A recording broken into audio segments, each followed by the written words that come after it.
Hey guys, Shimro here, just doing a short Guardian tanking video. We're going to be looking at Temple of the Jade Serpent today. As you can see, we've already started off on the trash. These trash do have two mechanics to them, at least the water elementals do. The first mechanic is when they die, they allow these oozes to come out of them. These oozes have no mechanics themselves, you just need to DPS them down. The other mechanic you can see on the floor at the moment, it leaves some of the water from the water elemental on the floor. If you stand in this, it does damage you, so as soon as that comes down, make sure you get out of the way. These two mechanics that you're seeing are actually two mechanics that are in the first boss that we are about to encounter now. This first boss is called Wise Marie, spelt M-A-R-I. I'm hoping I've pronounced it correctly. There are two phases to this fight. The first one is her water bubble. This basically makes her immune for the whole of the first phase. So for the first phase, do not try and damage her. You can already see that she's allowed out an ad. This is called Cool Water. What this does is it allows one of these ads out, which is exactly the same as the trash, exactly the same mechanics. So when this dies, it's going to put some water on the ground, which you don't want to stand in. It's also going to let out some ads that you really don't want to stand... sorry, you can stand near the ads, but you want to DPS down the ads, but keep as far away as you can from the water. Now what you can also see, just to the left of my bear tomb, you can see that there's some channels of water in this fountain. Now, right now, this is starting to bubble up. Now what this is called is corrupted waters. So if you stand in them, they will damage you every 0.25 seconds. There is also a move which you're about to see in a quick moment there, that's called Hydra Lance. What that basically does is if you stand in the water or near it, you will be damaged for around 25 to 28k. The water that's actually on the ground that we're keeping out of is called Sha residue. This follows exactly how it would in every other boss, and it's probably Blizzard's simplest rule. There's something on the ground and you haven't put it there and no one in your party has, do not stand in it. The only reason you ever should stand in it is if you know that it is something beneficial. Say for example in the Hour of Twilight heroics, the Thrall used to put something down on the ground in the end time which would actually allow you to get a small buff to all of your healing and your damage. The mechanics that I've said there, that is phase 1. It is a very simple phase. It's just a case of keeping out of the water on the ground, keeping out of the water channels in the fountain, and getting those ads down quickly. Because there is a timer. If you take too long, another ad will come. If you still take too long on that, another ad will come. And it's just going to make it harder for you, harder for your healer. So DPS your asses off. Phase 1 will end once 4 of the water elementals are actually killed. We move into phase 2. Firstly, the bubble burst. If you stand within 5 yards, it's going to hit you for 10,000 damage and knock you back. In truth, it's very unlikely that you're going to be within that 10-yard range unless you're very confident and you're just going straight in to go for the boss. Now, what the boss is doing at the moment is a move called Wash Away. Now, I don't know the exact damage amount that you're going to get from this, but if you stand in it for too long, it will kill you. It will also catch up to you very, very quickly. So if it's close to you, you're better off just running as opposed to getting damaged or getting off that last spell. Apart from that, this is a very easy phase. To be honest, in relation between this and Stormstout Brewery, I would say they're as easy as each other. This just has a mechanic that can kill you quite easily. Apart from that, very easy boss, enjoyable, reinforces some of the basic mechanic rules that you're going to find throughout all of the expansions.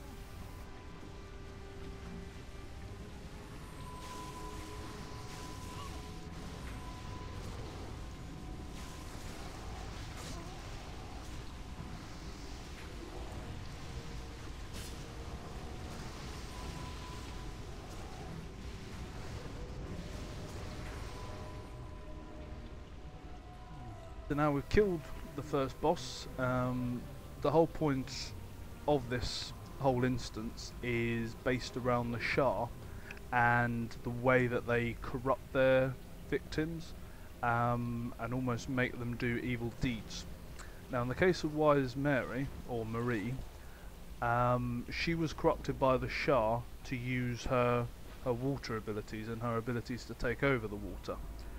You will see, as you saw there, the lore gradually moves on as we go through this instance.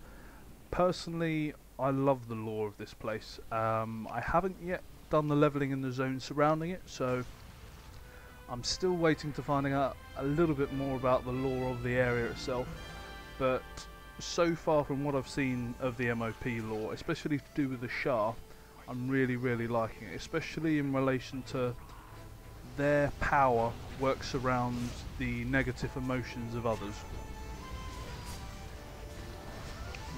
So now we see that we've moved on to the second set of trash before we move on to the second boss.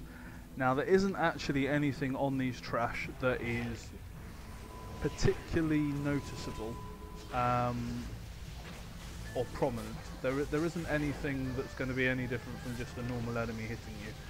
They don't do any specific moves that need to be interrupted, at least not in normal. I do have to reinforce this is only the normal mode. When heroic is completed, they may add one or two extra moves that do need to be interrupted. It may be the case that you have to CC some enemies. However, from what I've seen so far in the beta heroic footage, this isn't true. So I'm hoping it stays like that, because currently I like the way that the trash works. It's not too hard. It is easy, but if you're not very well geared, they are going to hit fairly hard. The only thing that I would say is a little bit different with the trash that we've just done is that fish. I think you don't want to stay too close to its water because it just does a little bit of damage to you. What you will notice with this trash is a lot of the enemies are really quite weird. For example, we've got a fish, now we've got a crane, as well as fighting all of the Sha enemies. We also had our first trash, was just some Pandaren. Now what the base around this lore is that currently we are in a library, and in this library the Sha is currently trying to take it over and destroy and corrupt as much of the library's contents as possible.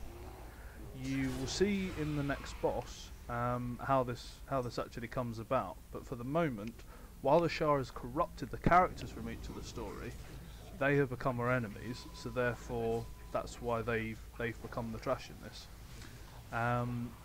As you can see, we've got one of the main lore NPCs for this place. He's saying, please cleanse out this library. They're corrupting all my books, they're corrupting my stories, which it's a nice little touch. I like dungeons that are very closely related to lore, especially when there is the lore kind of almost right in your face in the dungeon.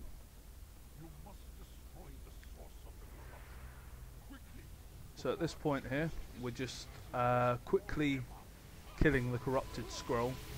This is where all of the evil in this library is manifesting. Once this scroll has been corrupted, it's corrupting all of the books around, and that's, in a sense, causing all of the characters to come out of the stories and become enemies. Now, this is boss 2. It's quite unusual in the sense that this boss can be done in 2 different ways. Now, the NPC who's just telling us the story at the moment is called Lorewalker Stonestep. Now, he tells us 2 different stories. The one that we're actually doing at the moment is the story of Zhao Sunseeker. And what the lore around it is that these suns were created, or a sun was created, and it was causing lots of drought, and it was making everywhere in Pandaria very hot. So he decided to destroy the suns, which is what we're doing at the moment. This is where it relates. Unfortunately, what happens is when he finds the sun destroyed after he's destroyed it, he finds that the sun wasn't actually there, it was simply just the Sha. Now, from the grasp that I've got so far of the lore about the Sha, they get stronger the more negative energy there is. So in relation to this story, as people are kind of reacting to the drought, they're reacting to the heat and to everything else, that's creating more negative energy for the Sha. Unfortunately, even once we've killed the suns and we've killed the Sha then corrupt Zhao Sunseeker, who he himself then becomes an enemy against us, and unfortunately we have to kill him. Now, I don't know entirely that's how it goes within the lore of his particular story. I'm hoping it isn't, because he seems like a nice chap. But yeah, this is the easier of the two boss scenarios that we can get in this. The other one is called Strife and Peril, which I will be making a separate video just to show the tactics and the strategy just for that fight. It is a little bit harder, and to be honest, the tactics aren't very easy just to decipher straight away. I'd seen from the earlier beta videos that it did take quite a while for a lot of groups to actually work out what you needed to do. So we have a nice cloth belt, which, similar to a lot of the other loot that's dropping, disenchanting it, because I have absolutely no use for it. The other thing you may also notice, which is in common with the Stormstout Brewery video, is because we're still in beta, and this is still under the 5.0 beta normalization, all of our gear is downgraded or upgraded, whatever gear it is, to IA level 372. This is just for dungeon testing. It's not going to be the same for that when we go into live. So if you've already done anything beyond tier 11 heroic, this is going to be much easier than how it is for us. Which in truth, it already isn't that hard. So you're gonna enjoy this dungeon. It gives you a lot more time to focus on the lore surrounding it. So anyway, this trash that we're doing at the moment, once again, fairly simple trash. One simple mechanic that goes around it. The larger Sha that we're facing, every so often will drop down, as you can see, a purple patch on the floor. This is very similar to the Sha residue that we had on the first boss. It's very similar to, well, I guess the crap on the floor mechanic that we get from many trash and many bosses throughout all of the expansions. Follows the simple rule: don't stand in it, and that's it.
This is the last trash pack, so once we've done this, we move on to another boss.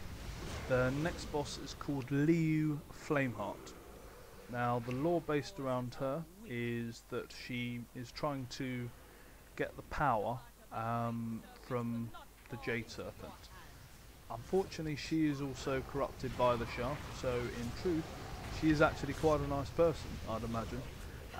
But because the Sha have corrupted her, it's made things quite a bit harder.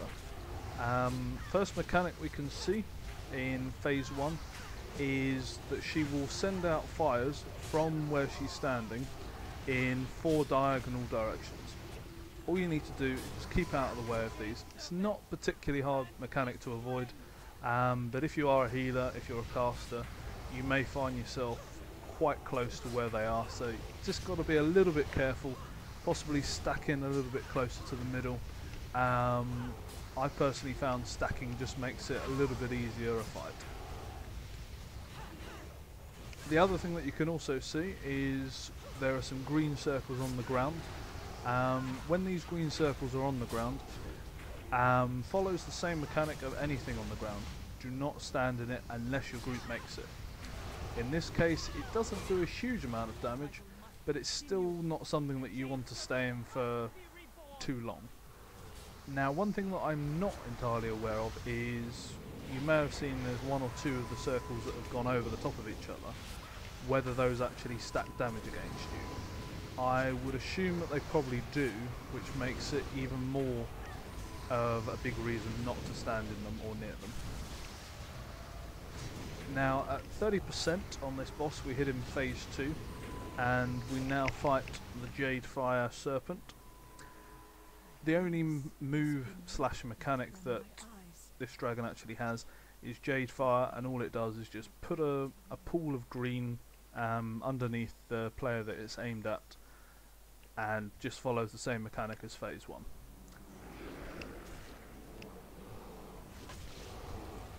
Just a little bit more trash here before we fight the final boss of this instance that we can see in the background. This trash follow exactly the same mechanic that the earlier trash did. They put something down on the ground, don't stand in it. I'd assume if there's more than 1 patch on top of each other, as at the moment there are 3 on top of each other, it's likely that it will stack damage, so just avoid it as best you can. It will, or they will put the patches underneath a player that they aim at. Be a fairly random player though, it won't necessarily be the tank. At least what I've found, it seems to more rarely be put underneath the tank. Now I don't know if that's on purpose or if it's not, but as a tank I'm certainly not going to complain.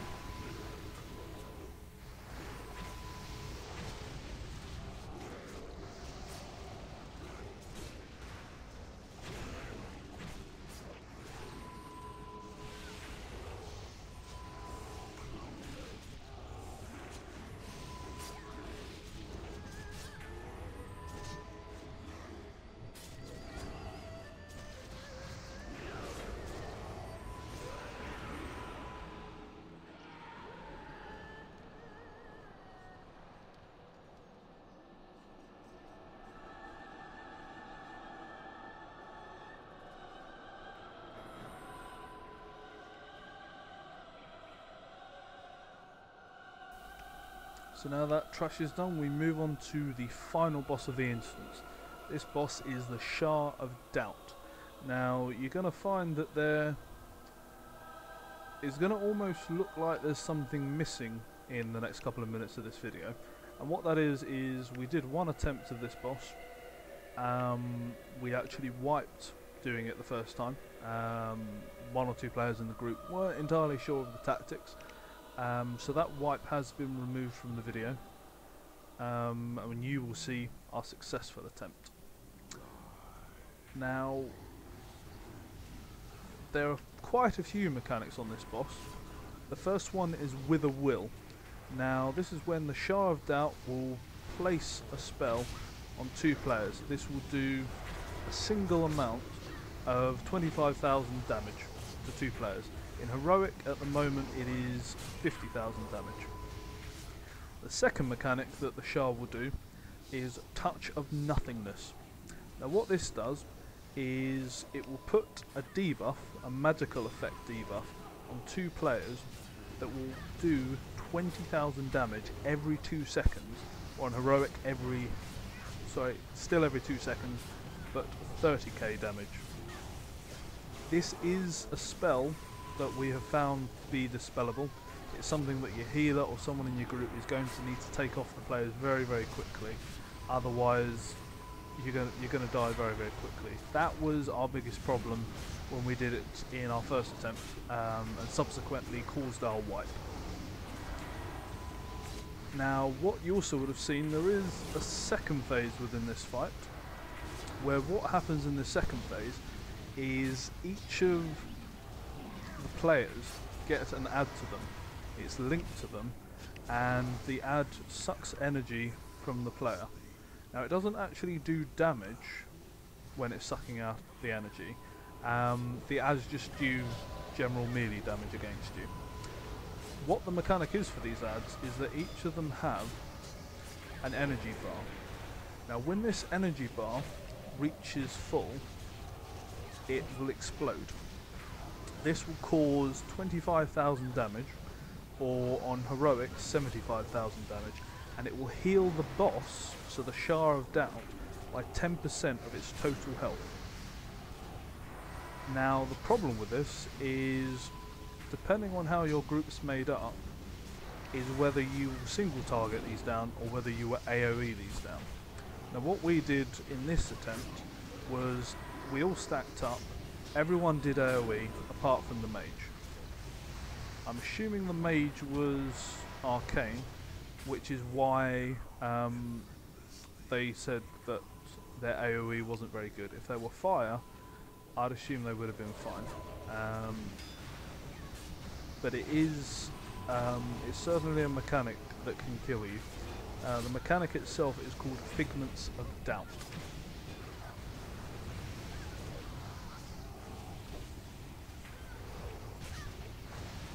As you might notice, the ad mechanic is actually very similar to the last boss of the Old Kingdom, from Wrath of the Lich King. Is this a hard fight? Not really. Very easy for the DPS. Just a case of focusing on the boss or focusing on the ads.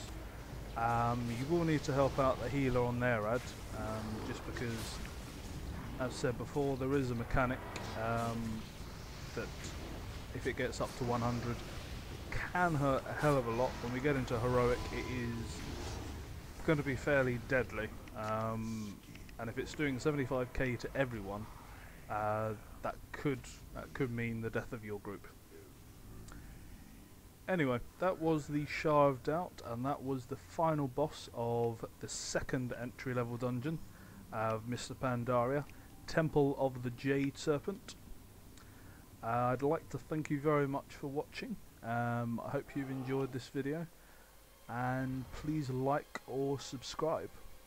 The other thing, please do not touch this Seed of Doubt, because as you can see, all it does is increase your damage taken by 25%.